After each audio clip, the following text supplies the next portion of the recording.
Assalamualaikum warahmatullahi wabarakatuh. Pada kesempatan kali ini kami dari kelompok 6 akan mempresentasikan chapter 15 yang berjudul The Expenditure Cycle Purchasing to Cash Disbursement. Namun sebelum itu, izinkan saya untuk memperkenalkan anggota dari kelompok kami. Yang pertama di sini ada Anggita Rahma dengan NPM akhir 249, Fatimah Tuzahro dengan NPM akhir 250, kemudian saya sendiri Nur Latifah dengan NPM akhir 253, Amalia Mustafa dengan NPM akhir 259, dan juga yang terakhir ada Dina Lestari dengan NPM akhir 265. Untuk selanjutnya akan dilanjutkan dengan pemaparan materi. Hal pertama yang akan kita bahas dalam chapter 15 ini yaitu pengenalan mengenai siklus pengeluaran. Pada dasarnya, siklus pengeluaran merupakan serangkaian aktivitas bisnis berulang dan juga operasi pemrosesan informasi terkait yang terkait dengan pembelian dan juga pembayaran barang maupun jasa. Nah, gambar di samping merupakan salah satu gambaran tentang siklus pengeluaran. Nah, di mana chapter ini akan berfokus pada perolehan bahan baku, barang jadi, persediaan, dan juga jasa. Dalam siklus pengeluaran, pertukaran informasi eksternal utama itu berasal dari pemasok ataupun vendor. Di dalam organisasi, informasi tentang kebutuhan untuk membeli barang dan bahan itu mengalir ke siklus pengeluaran dari siklus pendapatan dan juga produksi, pengendalian inventaris maupun dari berbagai departemen lainnya. Selanjutnya, setelah barang dan juga bahan tiba, pemberitahuan penerimaan barang dan juga bahan itu mengalir kembali ke sumber-sumber tersebut dari siklus pengeluaran. Data pengeluaran juga mengalir dari siklus pengeluaran ke buku besar dan juga fungsi pelaporan untuk dimasukkan dalam laporan keuangan dan juga berbagai laporan manajemen. Tujuan utama dalam siklus pengeluaran adalah untuk meminimalkan total biaya perolehan dan juga pemeliharaan inventaris, persediaan, dan juga berbagai layanan yang dibutuhkan organisasi agar berfungsi. Nah, untuk mencapai tujuan ini, manajemen itu harus membuat keputusan utama berdasarkan beberapa pertanyaan seperti berapa tingkat inventaris dan persediaan optimal yang harus dimiliki, kemudian pemasok mana yang menyediakan kualitas dan layanan terbaik dengan harga terbaik, kemudian yang ketiga ada bagaimana organisasi dapat konsolidasi pembelian di seluruh unit untuk memperoleh harga yang optimal. Kemudian bagaimana teknologi informasi atau IT dapat digunakan untuk meningkatkan efisiensi dan akurasi fungsi logistik masuk. Kemudian bagaimana organisasi dapat mempertahankan kas yang cukup untuk memanfaatkan diskon yang ditawarkan pemasok. Dan yang terakhir, bagaimana pembayaran kepada vendor dapat dikelola untuk memaksimalkan arus kas. Nah, untuk menjawab setiap pertanyaan-pertanyaan ini, jawabannya akan memandu bagaimana organisasi melakukan 4 aktivitas siklus pengeluaran dasar yang digambarkan dalam gambar di samping. Mulai yang pertama yaitu memesan bahan, perlengkapan dan layanan. Yang kedua ada menerima bahan, perlengkapan dan layanan. Yang ketiga yaitu menyetujui faktur pemasok. Dan yang keempat atau yang terakhir yaitu pengeluaran tunai. Sistem informasi siklus pengeluaran. Aktivitas dalam siklus pengeluaran merupakan cerminan dari aktivitas dasar yang dilakukan dalam sebuah siklus pendapatan. Keterkaitan erat antara aktivitas siklus pengeluaran pembeli dan juga aktivitas siklus pendapatan penjual itu memiliki implikasi penting bagi desain sistem informasi akuntansi kedua belah pihak. Secara khusus, dengan menerapkan perkembangan IT baru untuk merekayasa ulang aktivitas siklus pengeluaran, perusahaan ini dapat menciptakan peluang bagi pemasok untuk merekayasa ulang aktivitas siklus pendapatan mereka. Nah, gambar di bawah merupakan perbandingan antara revenue dan juga expenditure cycle activities, di mana dalam revenue cycle activity ini ada sales order entry atau pesanan dari pelanggan ini masuk yang kemudian akan memproses pesanan dari customers. Kemudian expenditure cycle activity ini akan memesan sebuah material, supplies dan juga service kepada pihak suppliers untuk memenuhi kebutuhan barang yang diperlukan untuk mengelola sebuah pesanan dari pelanggan. Kemudian juga ada shipping, deliver, merchandise or service to customers, yang kemudian the expenditure cycle activity di sini akan menerima merchandise or service dari suppliers juga, yang artinya antara kegiatan dalam revenue cycle activity dan juga expenditure cycle activity di sini akan saling mencermin. Seperti kebanyakan organisasi besar, AOE ini menggunakan sistem IRP, di mana gambar di samping itu menunjukkan bagian dari sistem IRP yang mendukung aktivitas bisnis siklus pengeluaran AOE. Nah, meskipun gambar di samping menunjukkan bahwasannya Departemen Pengendalian Inventaris AOE itu memiliki tanggung jawab utama untuk memastikan jumlah bahan dan persediaan itu memadai, setiap departemen itu tetap dapat mengajukan permintaan untuk membeli barang. Setelah permintaan pembelian disetujui, sistem akan mencari file induk inventaris untuk mengidentifikasi pemasok pilihan untuk barang tersebut. Sistem kemudian membuat pesanan pembelian yang dikirim ke pemasok melalui ID. Nah, jika perlu salinan kertas dicetak dan dikirim melalui pos. Nah, Departemen Penerima memiliki akses ke file pesanan pembelian terbuka sehingga dapat merencanakan dan memverifikasi validitas pengiriman. Hutang usaha diberitahu tentang pesanan sehingga dapat merencanakan komitmen keuangannya yang tertunda. Departemen juga dapat membuat permintaan pembelian Departemen yang membuat permintaan pembelian juga diberitahu bahwasannya permintaannya telah disetujui. Yang selanjutnya adalah ancaman dan pengendalian. Nah, semua aktivitas siklus pengeluaran bergantung pada basis data terintegritas yang berisi informasi tentang pemasok, inventaris, dan juga aktivitas pembelian. Oleh karena itu, ancaman umum pertama adalah data induk yang tidak akurat atau tidak valid. Kesalahan dalam data induk pemasok dapat mengakibatkan pesanan dari pemasok yang tidak disetujui, pembelian bahan dengan kualitas rendah, pengiriman yang tidak tepat waktu, dan juga pengiriman pembayaran ke alamat yang salah. Nah, kesalahan dalam data induk inventaris dapat mengakibatkan keterlambatan produksi karena kekurangan bahan utama yang tidak diantisipasi atau pembelian yang tidak perlu dan inventaris berlebihan. Nah, salah satu cara untuk mengurangi ancaman data induk yang tidak akurat atau tidak valid adalah dengan menggunakan kontrol integritas pemrosesan data. Kemudian ada ancaman umum kedua adalah dalam siklus pengeluaran adalah pengungkapan informasi sensitif yang tidak sah seperti informasi perbankan tentang pemasok dan juga potongan harga khusus yang ditawarkan oleh pemasok pilihan. Nah, adapun cara untuk mengurangi risiko ancaman ini adalah dengan mengonfigurasi sistem untuk menggunakan kontrol akses yang kuat yang membatasi siapa yang dapat melihat informasi tersebut.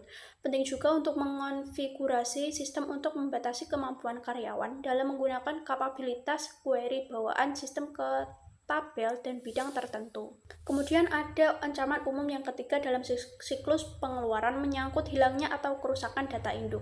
Adapun cara terbaik untuk mengurangi risiko ancaman ini adalah dengan menggunakan prosedur pencadangan dan pemulihan bencana.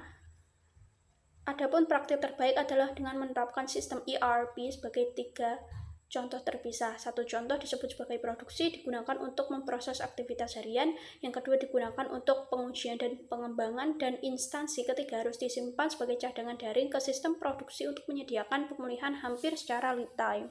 Nah, kemampuan pelaporan sistem ERP yang luas dapat digunakan untuk memantau ancaman kinerja yang buruk. Nah, akuntan perlu memahami bagaimana aktivitas bisnis dilakukan untuk merancang laporan lain yang dapat membantu manajemen mengelola inventaris dengan lebih baik.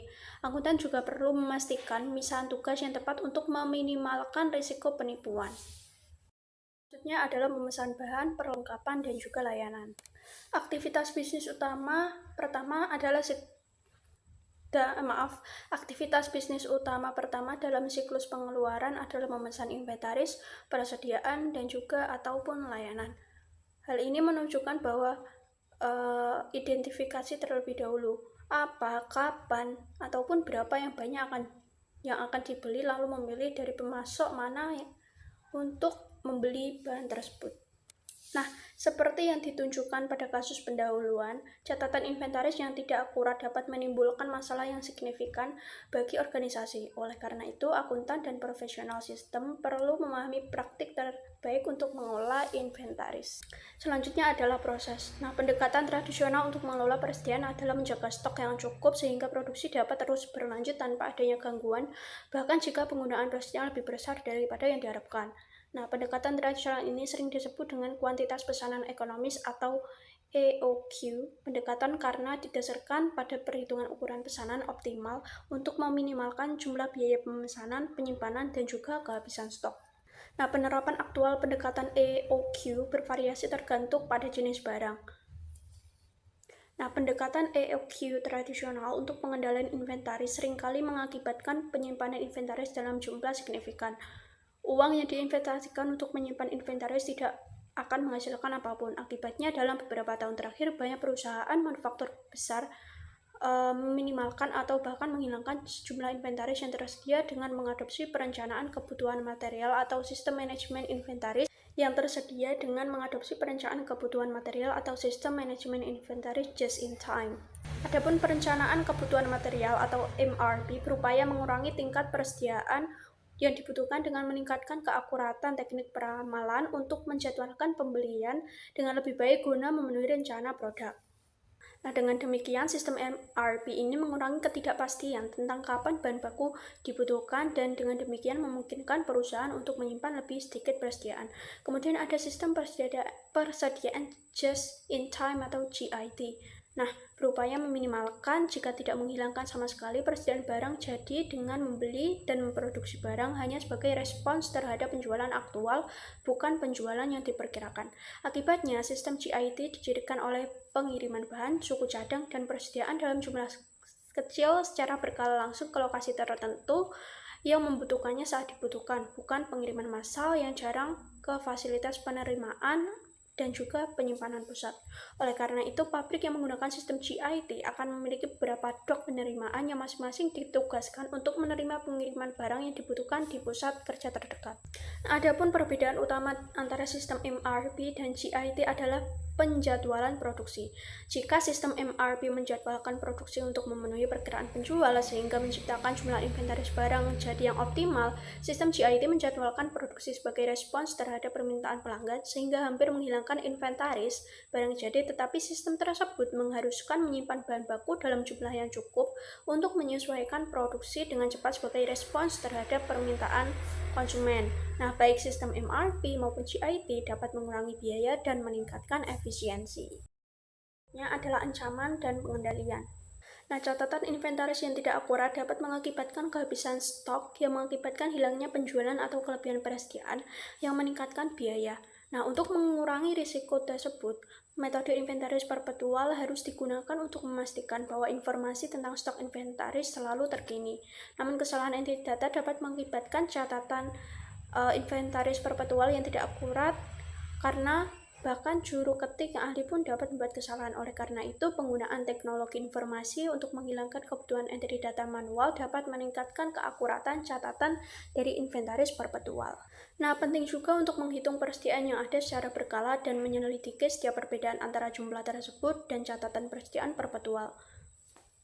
Kemudian adapun ancaman lainnya adalah pembelian barang yang saat ini tidak dibutuhkan. Nah, catatan inventaris perpetual yang akurat memastikan validitas permintaan pembelian yang dibuat secara otomatis oleh sistem pengendalian inventaris.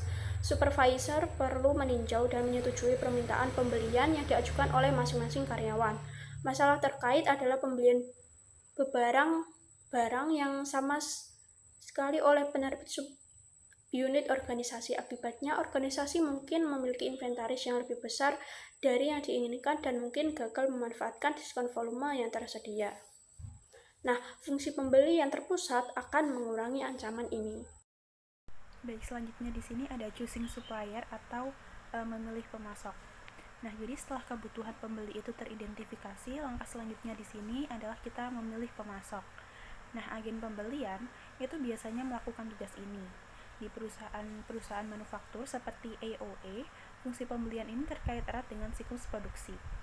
Nah, ada pun beberapa faktor yang harus dipertimbangkan ketika perusahaan itu memilih pemasok, diantaranya adalah yang pertama mempertimbangkan harga, lalu yang kedua mempertimbangkan kualitas bahan, dan yang ketiga mempertimbangkan keandalan dalam melakukan pengiriman.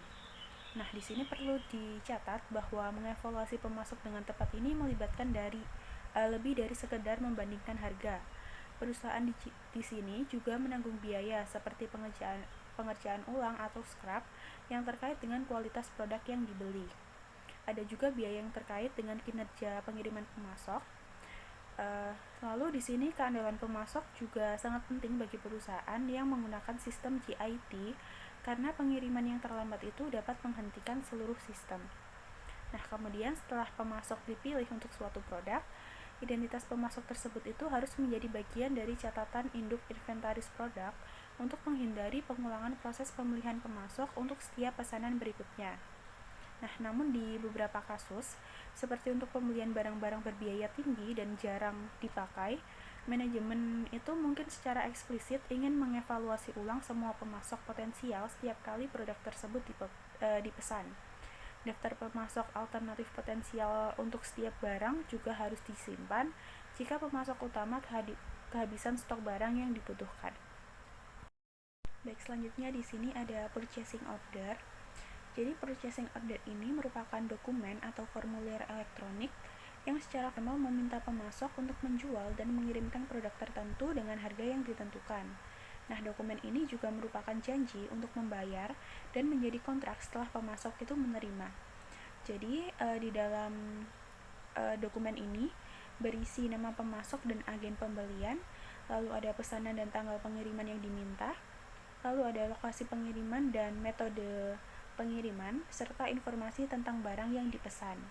Nah, seringkali beberapa pesanan pembelian ini dibuat untuk memenuhi satu permintaan pembelian, karena vendor yang berbeda mungkin merupakan pemasok pilihan untuk berbagai barang yang diminta. Jadi, jumlah yang dipesan juga dapat berbeda dari yang diminta untuk memungkinkan pembeli itu memanfaatkan diskon. Lalu di sebelah kanan ini ada contoh dari purchasing order ini. Selanjutnya di sini ada ancaman dan pengendalian. Jadi di sini ada tabel 15 strip 1 audit pemasok sarana untuk mengontrol pembelian. Nah, di sini ada penjelasannya. Audit pemasok mungkin merupakan salah satu alat terbaik untuk menilai efektivitas pengendalian siklus pengeluaran. Audit ini mengharuskan auditor internal untuk mengunjungi kantor pemasok untuk memeriksa catatannya. Nah, tujuannya itu adalah untuk mengidentifikasi pemasok yang mungkin terkait dengan masalah seperti suap. Tanda-tanda yang mengindikasikan potensi masalah ini meliputi yang pertama, yaitu persentase besar penjualan kotor pemasok adalah kepada perusahaan yang melakukan audit pemasok. Lalu yang kedua, metode penetapan harga pemasok berbeda dari praktik industri standar. Ketiga, pemasok tidak memiliki peralatan yang disewanya, tetapi menyewa peralatan tersebut dari pihak ketiga. Lalu selanjutnya, biaya hiburan tinggi dalam bentuk persentase penjualan kotor pemasok. Yang kelima, pemasok menyerahkan faktur pihak ketiga yang diubah atau fiktif.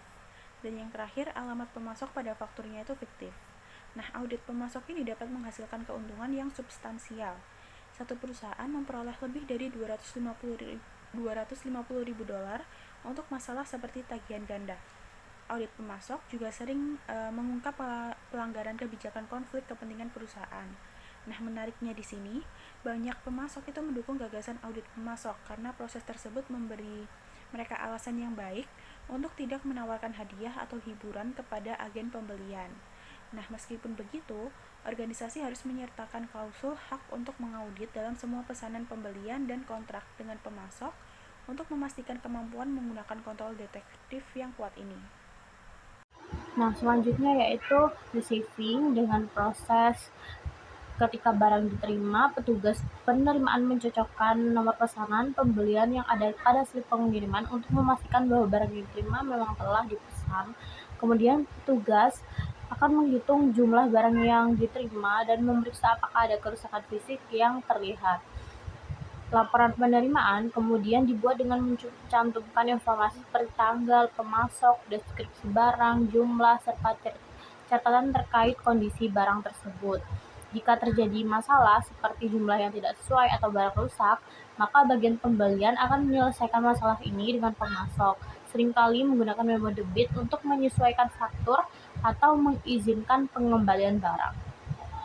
Untuk treats and control pada tahap receiving ini, untuk menghindari biaya yang tidak perlu, maka bagian penerimaan hanya boleh menerima barang yang dilengkapi dengan pesanan pembelian.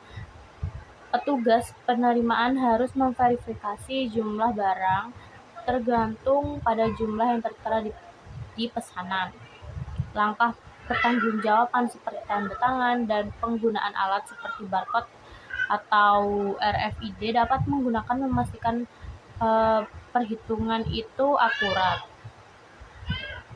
Lalu untuk menghindari pencurian inventaris, maka pihak petugas harus mengendalikan resiko ini dengan membatasi akses ke inventaris, mendokumentasikan setiap pemindahan barang, dan melakukan penghitungan inventaris secara berkala, serta memastikan bahwa peran untuk mencegah penyesuaian tanpa izin. Lalu di sini ada approving supplier invoice dengan prosesnya, yaitu bagian hutang atau accounts payable mencocokkan setiap faktur pemasok dengan pesanan pembelian dan laporan penerimaan untuk memastikan akurasi. Jika semua dokumen sesuai, faktur dapat disetujui untuk pembayaran dan membentuk paket voucher. Kemudian perusahaan mungkin menggunakan sistem voucher untuk mengelompokkan dan menyederhanakan pembayaran atau sistem non-voucher untuk memproses setiap faktur secara terpisah. Sistem otomatis seperti ADI dapat mempercepat proses pencocokan dan pembayaran. Menyetujui faktor pemasok bagian ancaman dan pengendalian. Salah satu ancaman adalah kesalahan pada faktor pemasok, seperti perbedaan antara harga yang dikutip dan harga aktual yang dibebankan, atau kesalahan perhitungan jumlah total yang harus dibayar. Akibatnya, keakuratan matematis faktur pemasok harus diverifikasi dan harga serta jumlah yang tercantum di dalamnya dibandingkan dengan yang ditunjukkan pada perintah pembelian dan laporan penerimaan. Untuk pembelian kartu pengadaan, pengguna harus diminta untuk menyimpan tanda terima dan memverifikasi keakuratan laporan bulanan. Mengadopsi pendekatan ERS menghilangkan potensi kesalahan dalam faktur pemasok karena perusahaan membayar dengan mencocokkan jumlah barang yang mereka terima dengan harga yang dikutip saat barang dipesan. Pengeluaran tunai bagian proses. Kasir yang melaporkan kepada bendahara bertanggung jawab untuk membayar pemasok. Hal ini memisahkan fungsi penyimpanan yang dilakukan oleh kasir dari fungsi otorisasi dan pencatatan, yang masing-masing dilakukan oleh Departemen Pembelian dan Departemen Utang Usaha. Pembayaran dilakukan saat Departemen Utang Usaha mengirimkan paket voucher kepada kasir. Meskipun penggunaan EFT dan FEDI meningkat, banyak pembayaran masih dilakukan dengan cek.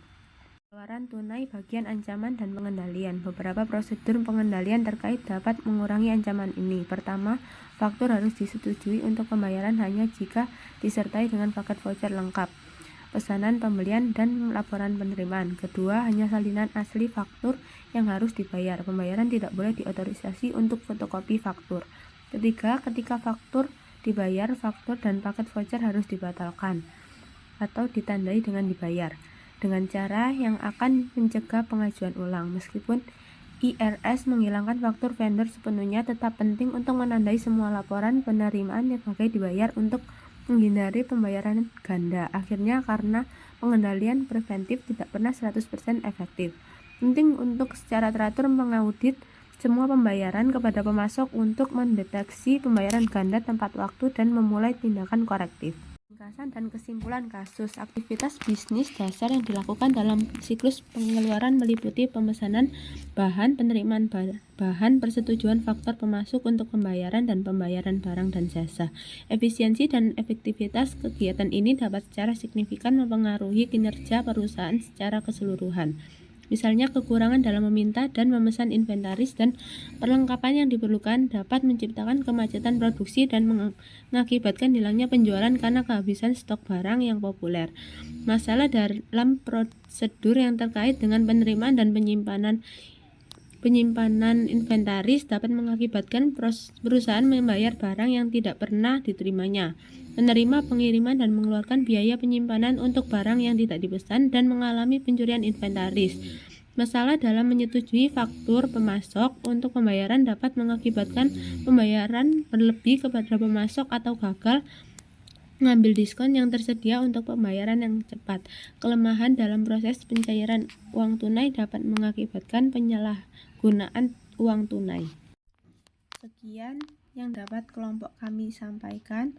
Mohon maaf jika ada salah kata. Terima kasih. Wassalamualaikum warahmatullahi wabarakatuh.